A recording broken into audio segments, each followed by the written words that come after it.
नमस्कार, प्रभाव साक्षी news network पर आप सभी का स्वागत है। भारत और ब्रिटेन के बीच रविवार से शुरू हुआ द्विपक्षीय नौसैनिक युद्धाभ्यास कोंकण 2025 केवल समुद्री शक्ति प्रदर्शन नहीं है, बल्कि बदलते भू राजनीतिक समीकरणों के बीच एक सामरिक संदेश भी है। पश्चिमी हिंद महासागर में दोनों देशों के विमान वाहक पोतों, युद्धपोतों, पनडुब्बियों और लड़ाकू विमानों की भागीदारी यह दर्शाती है कि अब हिंद महासागर केवल व्यापारिक गलियारों का नहीं, बल्कि वैश्विक शक्ति संतुलन का केंद्र बन चुका है।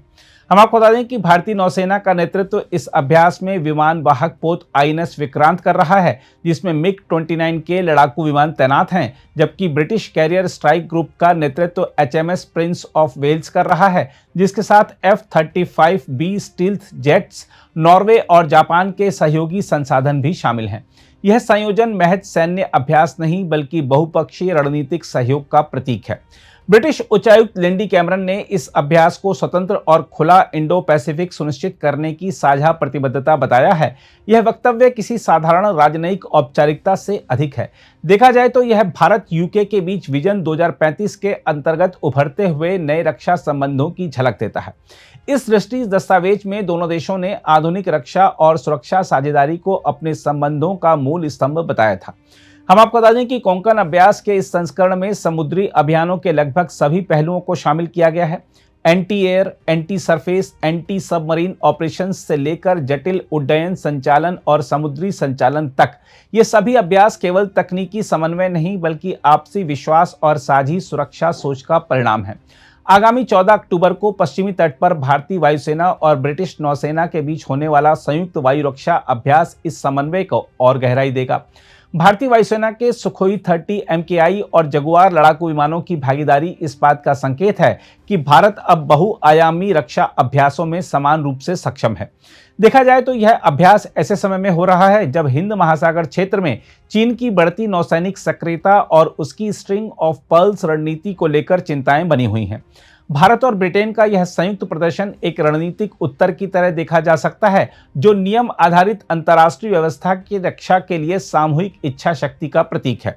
हम आपको बता दें कि ब्रिटिश कैरियर ग्रुप इस समय ऑपरेशन हाईमेस्ट के अंतर्गत 8 महीने के बहुराष्ट्रीय अभियान पर है, जिसमें वह इंडो पैसिफिक के कई देशों के साथ संयुक्त अभ्यास कर रहा है। इस अभियान में भारत के साथ सहभागिता स्पष्ट करती है कि लंदन अब एशिया में अपने सामरिक पुनर्संयोजन की दिशा में ठोस कदम उठा रहा है। ब्रिटिश प्रधानमंत्री कीर स्टारमर की आगामी भारत यात्रा भी इस रणनीतिक संवाद को और राजनीतिक गति देने का अवसर बनेगी। इसके अलावा आईएनएस विक्रांत की अग्रणी भूमिका इस तथ्य को रेखांकित करती है कि भारत अब पूर्ण स्वदेशी विमान वाहक पोत संचालन में सक्षम है।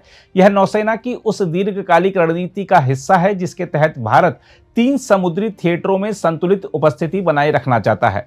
भारतीय नौसेना का यह आत्मविश्वास ब्रिटिश नौसेना के तकनीकी अनुभव के साथ मिलकर दोनों देशों को साझा समुद्री रणनीति की दिशा में आगे बढ़ा रहा है।